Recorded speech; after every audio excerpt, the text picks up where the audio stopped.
आपने कहा कि महागठबंधन की सरकार बनी तो 2 करोड़ नौकरी मिलेगा, तो तेज प्रताप यादव ने कहा कि नाचने वाला नौकरी देगा। चलिए, बड़े भाई है भाई, वो उन्हीं लोगों से मिल के ना वो भी कुछ भी बोल रहे हैं, बट ठीक है, वो बड़े भाई, उनका जवाब देना मेरे लिए जरूरी नहीं है।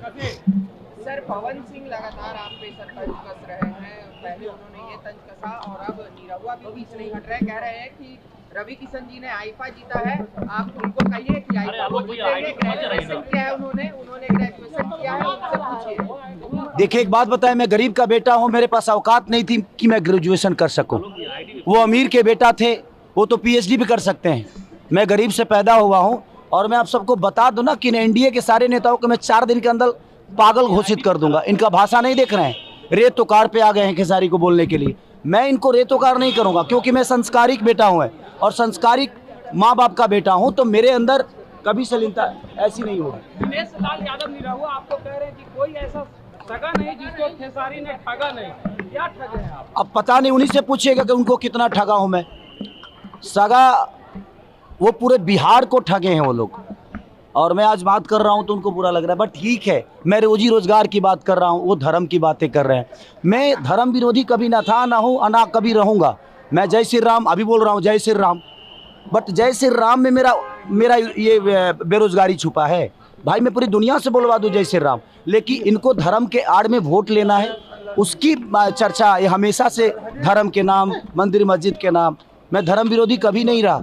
मैं राम पे गाना गाया हूँ, मैं राम का एक्ट किया हूँ, मैं राजा राम मूवी किया हूँ। मैं ये कह रहा हूँ, धर्म के नाम पे आप वोट मत मांगो। धर्म जरूरी है, लेकिन हमें कर्म करने के लिए शिक्षा भी ज़रूरी है, अस्पताल भी ज़रूरी है। ये कौन बनाएगा? ये इसके लिए का दूसरे को वोट देंगे? हम सब आपको वोट दिए हैं हर चीज़ करने के लिए, तो आप हर चीज़ पे बात करो ना। आप रोजी रोजगार पे बात करते नहीं, आप सिर्फ मंदिर मस्जिद पे बात करते हो। ये मुद्दे को भटकाते हैं दूसरी तरफ, हर बार जंगल राज की बात करते हैं। आज जो बच्चे शिक्षा से दूर हैं वो 20 साल के बच्चे हैं, और 20 साल से किसकी सरकार है? मानिए हमारे चाचा नीतीश कुमार जी की। अब सोचिए, बेरोजगारी से कौन मर रहा है? आज जो 20 साल के बच्चे हैं वो मर रहे हैं। तो मैं वही तो सवाल कर रहा हूँ कि आप जंगल राज की बात, हमारे पापा जंगल राज के हो सकता है हिस्सा होंगे, भाई मैं नहीं था, तो मुझे प्रॉब्लम हो रही है, मेरे आने वाले भविष्य की प्रॉब्लम हो रही है, मैं उस पर चर्चा करता हूँ। तो ये अब मेरे को धर्म विरोधी बता देते हैं कि आप धर्म विरोधी हो। मेरा हमेशा से यही रहा है कि भाई, अगर मैं आज माइक के सामने आप सबको बोल रहा हूँ कि आज पूरे एनडीए के नेता और ये स्टार प्रचारक जो 4 हमारे बड़े भाई हैं, ये प्रेस कॉन्फ्रेंस करें और कह दें कि कल से फैक्ट्री का शिलान्यास यहाँ पे होगा, कल से बेहतर कॉलेज बनेगा, शिलान्यास होगा। मैं वादा करता हूँ, जीवन में कभी चुनाव नहीं लड़ूंगा और ना ही शपथ ग्रहण कर पाऊंगा और ना ही सर्टिफिकेट लेने में कहीं जाऊंगा।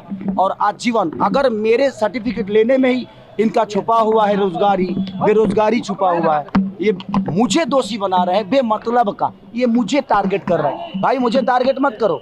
बिहार बेरोजगारी से डूब रहा है, शिक्षा से दूर है, अस्पताल से दूर है, उस पर बात करो ना आप। सर, एक आखिरी सवाल रहेगा सर कि क्या लग रहा है, हम लगातार प्रचार में जा रहे हैं, महागठबंधन की सरकार बनने जा रही है बिहार में? आपको नहीं लग रहा है? मैं तो पहले चरण में 100 में 100 हैं हम ही, बाकी कोई नहीं है। और आप देखिएगा, खेसारी के आने के बाद सरकार बदलेगी। आप भाषा इनकी नहीं देख रहे हैं, किस हिसाब से बोल रहे हैं। अब ये रेतोकार पे आ गए। आप बड़े हैं, लेकिन भाषा का मर्यादा आपको होना चाहिए।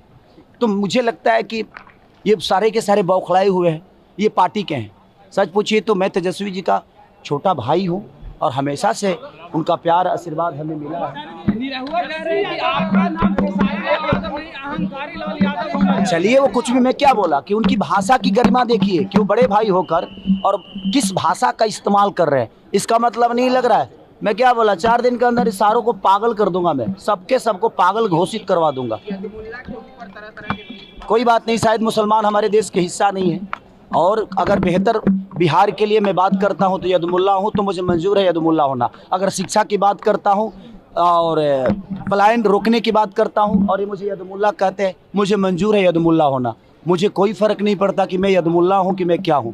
आप बिहार को बेरोजगारी से दूर कर दो, बिहार के बच्चों को बेहतर शिक्षा दे दो, बिहार के बच्चों को बेहतर पलायन रोकने की बात कर दो, उनको अपने घर में रोक दो, अपने माँ बाप के साथ रहने पे मजबूर करो। मैं उसके अगर उनको ये शब्द बोलने से और ये करने से यदुमुल्ला कह रहे हैं तो आई एम यदुमुल्ला, मुझे कोई फर्क नहीं पड़ता। बिल्कुल सीखा हूँ भाई, आगे यही थे ना। और जहाँ तक कह रहे हैं ना कि उन्होंने ये जीता है, उन्होंने वो जीता है, तो भाई मेरे से पहले तो रवि जी के बाद आप आए थे ना, तो आप क्या क्यों नहीं जीत लिए? तो आप नहीं जीते तो हम भी छोड़ दिए, हम बोले नहीं जीतता हूँ, रहने दो, इसलिए मैं भी नहीं जीता। सर वोट चोरी के ऊपर लगातार सवाल उठ रहा है। वो तो आज से थोड़ी हो रहा है।